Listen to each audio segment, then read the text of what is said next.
sifat ilmu, sifatun wujudiyatun, sifat yang wujud, yang ada. Qadimatun, apa qadimah?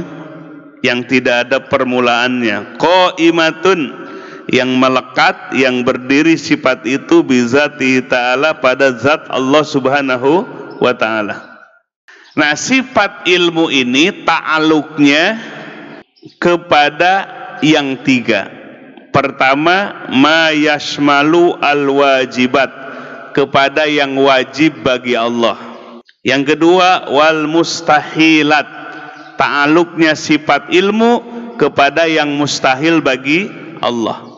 Yang ketiga, ta'aluknya sifat ilmu kepada al-jaizat, kepada yang jaiz bagi Allah subhanahu wa ta'ala. Jadi ilmu Allah ta'aluknya, berhubungannya, berkaitannya dengan tiga.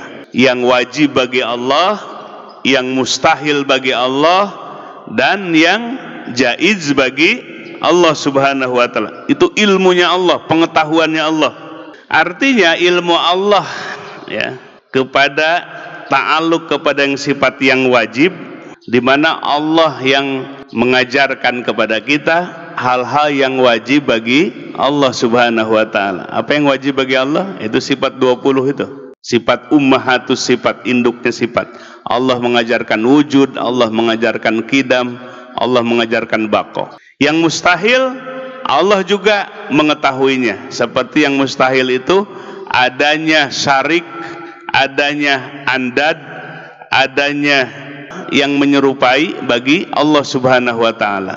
Allah mengetahui, sehingga ta'aluknya sifat ilmu ini kepada yang mustahil bagi Allah. Maka Allah berfirman, seandainya di bumi ini ada Tuhan-Tuhan selain Allah. Nah, Tuhan-Tuhan selain Allah itu yang mustahil bagi Allah. Allah berbicara, Allah mengetahui itu. Sesuatu yang mustahil bagi Allah subhanahu wa ta'ala. Allah mengetahui sesuatu yang mustahil bagi Allah, yaitu sesuatu yang bersekutu dengan Allah. Itulah yang mustahil bagi Allah subhanahu wa ta'ala. Yang jaizat, inilah semua makhluk Allah. Ya, yang jaiz bagi Allah, mau menciptakan atau tidak menciptakannya. Maka ilmu Allah berkaitan dengan yang jaiz bagi Allah. Nah, ini sifat ilmu. Sifat ilmu ini berkaitan dengan yang wajib bagi Allah, di mana Allah yang mengajarkan kepada kita sifat-sifat Allah yang wajib bagi Allah. Yang kedua, yang mustahil bagi Allah, di mana Allah mengajarkan seandainya di langit dan di bumi ada Tuhan-Tuhan selain Allah. Nah, Tuhan-Tuhan selain Allah itu adalah yang mustahil bagi Allah, adanya Tuhan-Tuhan selain Allah. Yang ketiga, ta'aluk sifat ilmu kepada yang jaizat, yang jaiz bagi Allah. Itulah semua makhluk-makhluk Allah. Yang jaiz itu mau Allah ciptakan boleh, mau Allah hilangkan boleh. Dalil naklinya surah At-Taubah ayat ke-115. Innallaha, sesungguhnya Allah, bikulli syai'in, terhadap segala sesuatu, alim, yang maha tahu. Ayat yang kedua surah Tabarok ayat ke-14. Ala, ketahuilah, ya'lamu, Allah mengetahui, Allah man khalaq, man makhluk, khalaqa, yang telah Allah ciptakan. Wa huwal latif, Allah maha lembut, al khabir, maha mengetahui. Kalimatnya ya'lamu, Allah maha mengetahui. Yang ketiga surah At-Taghabun ayat keempat. Ya'lamu, Allah mengetahui, ma apa-apa fis samawati, yang ada di langit, wal ardi, yang ada di bumi. Wa ya'lamu, dan Allah mengetahui, wa ma apa-apa tusirruna, yang kalian rahasiakan, yang kalian sembunyikan. Wa ma, dan apa-apa tu'linun, yang kalian perlihatkan, yang kalian tunjukkan. Wallahu, dan Allah alimun, maha mengetahui, bizatis sudur, kepada yang memiliki sudur, hati.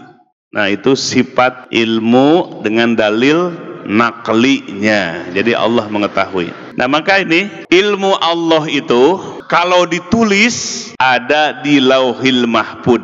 Ilmu Allah itu yang ditulis namanya Lauhil Mahfud. Lauh itu kalau dalam bahasa artinya lauh itu seperti whiteboard. gitu ya.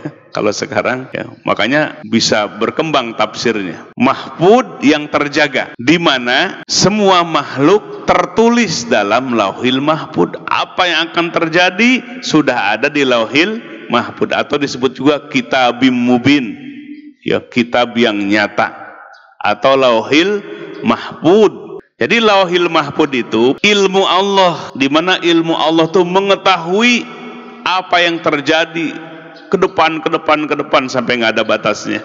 Siapa akan jadi presiden nanti tahun 2024 sudah tahu, ada di sana. Kapan kematian kita ada di sana. Kita ahli surga atau ahli neraka sudah tahu Allah, ada di Lauhil Mahfud. Jadi kalau begitu, bagaimana Lauhil Mahfud dengan kalau kita sudah di Lauhil Mahfud ahli surga, berarti nggak usah ibadah. Kalau si B sudah di Lauhil Mahfudnya ahli neraka, percuma ibadah juga. Bukan begitu.